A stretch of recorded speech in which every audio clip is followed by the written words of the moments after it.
I was going to say, your Great British Adventures, ITV at 2 p.m. on weekdays. You are cooking. Can't have you here without you cooking. And you're cooking one of my favourites. In fact, I had this meal the first day I ever started on the show. Dean Edwards made this back in 2009. I think he put a little bit of kind of like ham in it or something, Parma ham around the edge. I think that's how he wrapped it. You're looking at me like, is that cheating? Yeah. Right, off you go, that's cheating. Because Parma ham wouldn't be Parma, it wouldn't ever be made with Parma ham traditionally. Usually from Russia. I can't carry on drinking, actually. Usually from Russia. That neck of the woods. It was famous in about sort of the 17th century, really, 18th century. But nowadays it can be sort of modernised. Carême, the first celebrity chef, Carême, French chef, he was the one that brought it to the UK and brought it to Europe. I mean, Napoleon wanted him to cook for him and all that sort of stuff. So it's quite a fascinating story of Carême. So we've got here a little bit of butter there. Yeah, a little bit. Well, that's what it's garlic butter. So we've got garlic, softened butter over here. Now the garlic itself, you can either put this in raw or you can cook this, put it in cooked. What do you do? But you can either, if you're going to put it in raw, dice it quite finely, but also remove this bit because this core, this little bit here, this is what gives you garlic breath. No way. Yes. Get rid of that, chop it all up, put it in garlic butter, you'll be fine. No way. How have I never known that? That middle bit. I'm 38 and I've never heard that in my life. Alternatively, you can then roast it, and this is the roast it. So this has just been roasted in the oven for about 30 minutes. And will that give you garlic breath? No, because this is cooked, and you just squeeze it like that, and this gets this amazing flavour of garlic, like that. A little bit of parsley. You can chop a few bits of parsley up in it if you wanted to. Did you just roast that with no oil or anything? No oil, just literally in the tin foil. That's all it takes. You can use a little bit of butter as well if you wanted to. Now mix this together, you get some amazing flavour.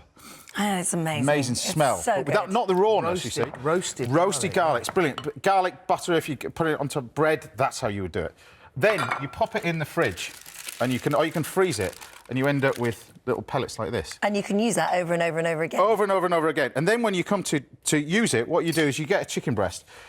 Now, this could be done with meat usually, and usually pork and beef. But the chicken breast itself, what you do is you keep the little fillet, because that's the plug.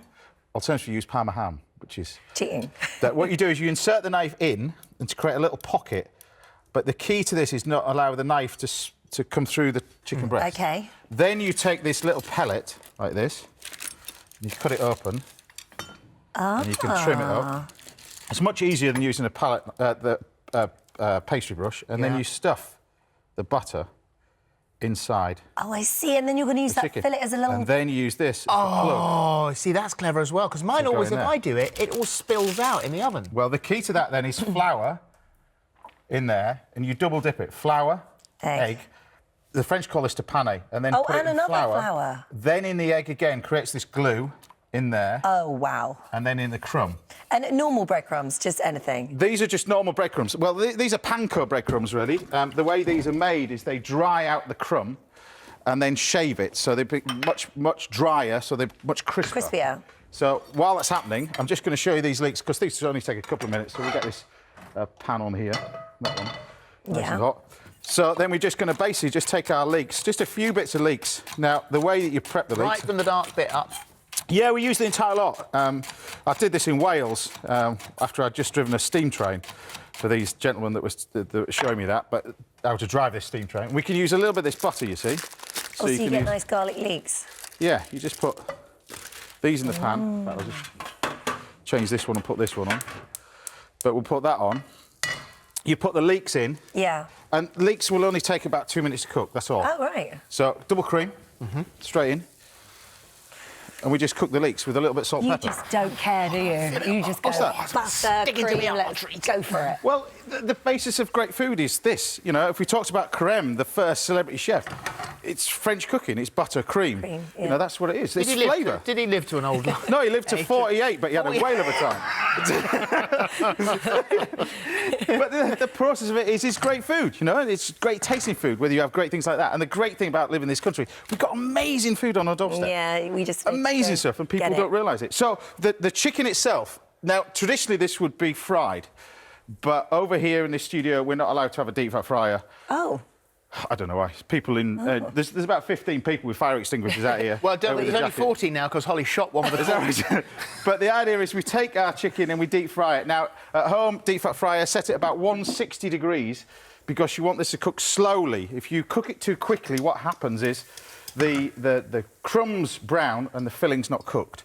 So you can cook this very hot 190, colour it, and finish it in the oven like I've done. Alternatively, just set the deep fryer 160, cook it for about 10 minutes. And quite hard to regulate. Sorry, Holmes. It's quite hard to regulate that temperature if you're it's without nigh on impossible in a pan, to be honest. OK. Like this. So you just base it a bit more cream. Why not? What oil do you fry in? When you deep fry, like? I normally at home I would use dripping. Oh. Yeah. Of course you would. Dripping and oil. For a penny and for a pound. Dripping and oil. Or dripping and dripping and veg oil. You know, so but look, they're cooked. Yum. You can just take a few bits of parsley if you wanted to be a bit fancy. Bit of parsley, like that, and then just stick that in. Isn't it? And you just put this on the plate. But the key to it is this, obviously. But they don't take very long to cook. It's so scrummy. So don't anyway. you know? It's the same as when. And you can tell because it's still so green. Yes, like that's you the look key at to it. So I'll move that out of the way so you can. Well, I'll put that on there. But then, obviously, we've got in here.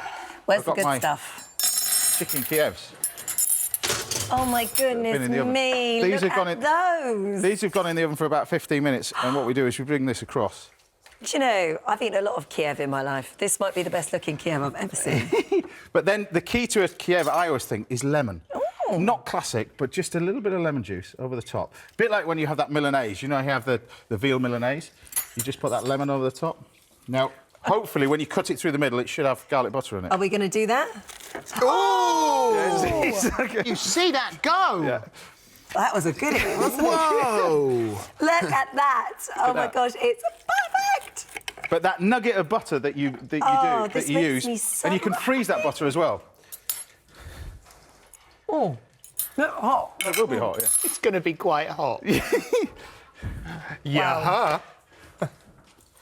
Thank you for worrying about us. That's the best chicken Kiev I've ever eaten. Is it? Mm-hmm. Fantastic. Thank you very much. Well, funny enough, that was the first ever dish that was mass-produced commercially for ready-made food in the 70s. Really? That was your first ready-made meal in the supermarket. Good. Is it still? Is this still? You know, sort of around Europe, or is? Yeah, I think it's still popular, but in different guises. People start messing around with it and putting Parma ham with it and all that kind of stuff. But the leeks are unbelievable. Incredible. But look, it's just butter, cream, salt and pepper. Nothing else. Oh You're relying on great ingredients, and that's what we have in this country. Thank you so much. It's a pleasure. That was so delicious. And so you're on today and every day. Every day, and then Saturday. You can't get rid of me, really. Love it. Every day. So all right. Well, lovely to see you. Thank you very much. Thank you. For all the recipe details, take a look at our This Morning app.